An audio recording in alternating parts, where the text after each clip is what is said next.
নবী সাল্লাল্লাহু আলাইহি সাল্লাম আবু তালেবকে কালেমা পড়াবার জন্য কি পরিমাণ কাঁদছে, চেষ্টা করছে। শেষ মুহূর্তে বলছে, চাচা চাচা কালেমাটা পড়েন না চাচা।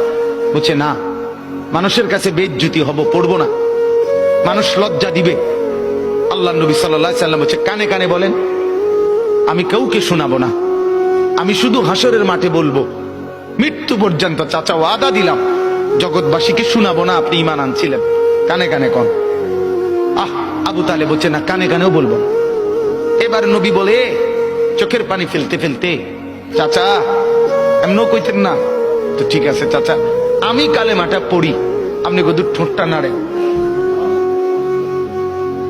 আপনি শুধু ঠোঁটটা নাড়বেন, আমি হাসরের দিন বলবো মাওলা আমার চাচা কালেমা পড়ছিল এজন্য ঠোঁট নাড়ছে, এর সুযোগ দেন। চাচা বলছে না না না, আমি ঠোঁটও নাড়বো না। আল্লাহ নবী তখন অঝরে কাঁদতেছিলেন আর চোখের পানি ফেলে বললেন, চাচা আপনি জাহান্নামের আগুনে জ্বলবেন, আমি সইব কেমন? আবু তালেব নাফরমান তখন কি বলছে জানেন? আন্নারু খায়রুম মিনাল আর। মুহাম্মদ, মানুষের কাছে লজ্জা পাওয়ার চাইতে আগুনে জ্বলা অনেক ভালো। বাপ, নিজেদের জিন্দেগিতে একবার ভাইবা দেখেন, আমিও ভাবি আপনিও ভাবেন এমন আচরণ আমার মধ্যে আছে কিনা। 3 দিন ধরে যে বাড়িতে মেয়ের বিয়েতে ছেলের বিয়েতে যে ডেক সেট বাজাইলেন, কারে খুশি করার জন্য? হ্যাঁ, 1 লক্ষ টাকার গেট, এরপরে গায়ে হলুদের এই নগ্ন অনুষ্ঠান কার জন্য করলেন? বেড়া বেড়ি সব, যুবক যুবতী সব একই মাইক্রো প্রাইভেট কারের ভিতরে যাতাযাতি করে বহাইয়া একখান থেকে একখানে নিলেন, কার জন্য? পুরা প্যান্ডেলের ভিতরে একসাথে বেড়া বেড়ি একত্রে খায়, নাচে, গায়, ফুর্তি করে, কার জন্য? শুধু সমাজ, সোসাইটি, পরিবেশ, সোসাইটি মেনটেন করছেন, সমাজ মেনটেন করছেন। ছেলেরা চাইছে, মেয়েরা চাইছে, বাচ্চারা চাইছে, এতে হেতে চাইছে, তো মালিক তিনি কি চাইছিল? ওনার কথা মনে হয় নাই?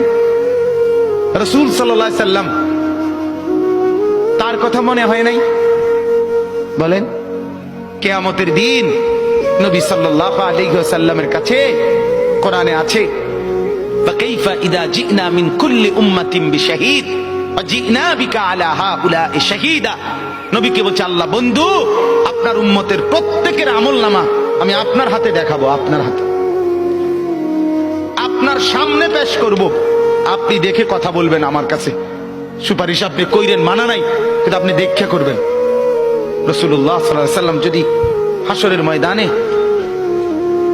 এরকম আমলনামা খুলে উল্টায় আর পৃষ্ঠার পর পৃষ্ঠা দেখে ফজর নাই, জোহর নাই, আসর নাই, মাগরিব নাই, ইশা নাই, শনিবার রবিবার, মদ জুয়া, অবৈধ উপার্জন, গান বাদ্য, নাটক, সিনেমা, জিনা, ব্যভিচার, বেহায়া, বেপর্দা সব উল্টায়। আল্লাহর নবী সাল্লাল্লাহু আলাইহি সাল্লাম তখন বলবে, উম্মত কি এটা? উম্মত, আমার 23 বছরের এত চোখের পানির কথা একবারও মনে হয় নাই? কি আনছো এটা আমারে? উম্মত, তুমি জানো না আমি যে তায়েফের পাথরের আঘাতে পুরা পিঠ চালনির মতো ঝাঁঝরা বানায় ফেলছে আমার? শোনো নাই তুমি? আমারে যে উহুদের ময়দানে দান দান শহীদ করে রক্তাক্ত করছে, তুমি শোনো নাই? আমি যে 14 দিন পেটে ক্ষুধার তাড়নায় পাথর বাঁধছিলাম, উম্মত তোমার মনে নাই?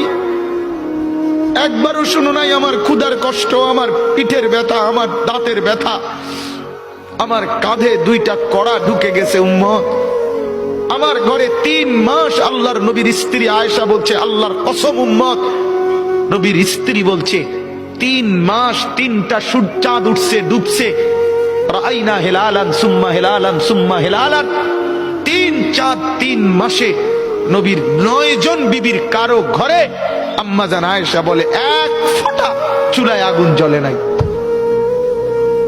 মা আওকাদাত ফি আবিয়াতে রাসূলিল্লাহ নারুন, নবীর একজন বিবির ঘরেও আগুন জ্বলে নাই।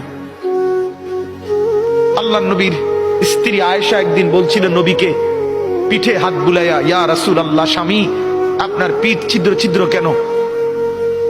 পুরা পিঠ চালনির মতো ছিদ্র ছিদ্র কেন? আপনার কি ছোটবেলায় বসন্ত রোগ হয়েছিল, গোটা হয়েছিল।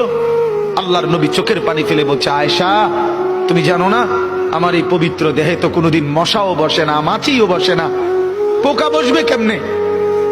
আমার পবিত্র দেহে তো হাঁটলে মেশকের গ্রান বের হয়, আমার পেশাব পায়খানাও তো কোনোদিন জমিনের উপরে 1 সেকেন্ড থাকে না, মাটি ফাঁক করে ভেতরে নিয়ে যায়, সেই আমার গায়ে গোটা হবে কেন? আয়েশা এগুলো আমার তায়েফের পাথরের আঘাতের রক্তের দাগ।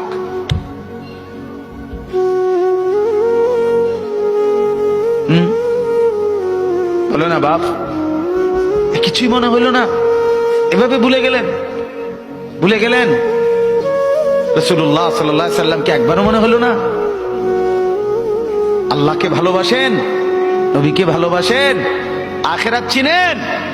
এই বাপ, আমি আপনাদের সন্তান, যে আল্লাহর কোরআন যে ধরে নাই, ছোঁয়ে নাই, পড়ে নাই, বিশ্বাস করেন পড়ার কোনো মজা, লেখার কোনো মজা, জ্ঞানের কোনো মজা, শিখার কোনো মজা, জানার কোনো মজাই সে পায় না। আপনি যেন কিছুই পান নাই, তেমন কিছু পান।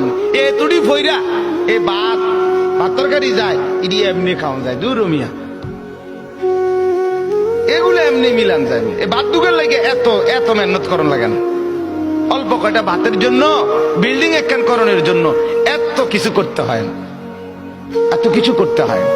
অতএব দয়া করে, মেহেরবানি করে, হাত জোর করে অনুরোধ, আপনি শিখেন, কোনো মানা নাই।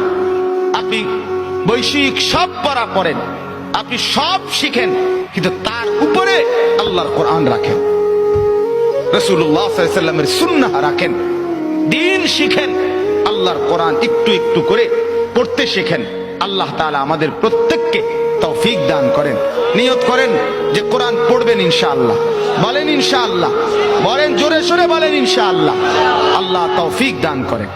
একজন যুবক, আমার বাপ, আবারও বলছি, আবারও অনুরোধ করছি, জীবন শোনাটা, আল্লাহর কথা শোনাটা খামখেয়ালি বানায়েন না। এডি হুজুররা কয় মাইতো নাই তান কইবই, আপনি আমি শুনলে শুনলাম, না শুনলে না, না না না, তা খামখেয়ালি না, খামখেয়ালি না। ও চিরেই আপনিও কবরে যাবেন, আমিও কবরে যাব, ঠিক কিনা বলেন না কেন? খুব দ্রুত। আল্লাহ তাআলা আমাদের প্রত্যেককে তৌফিক দান করেন।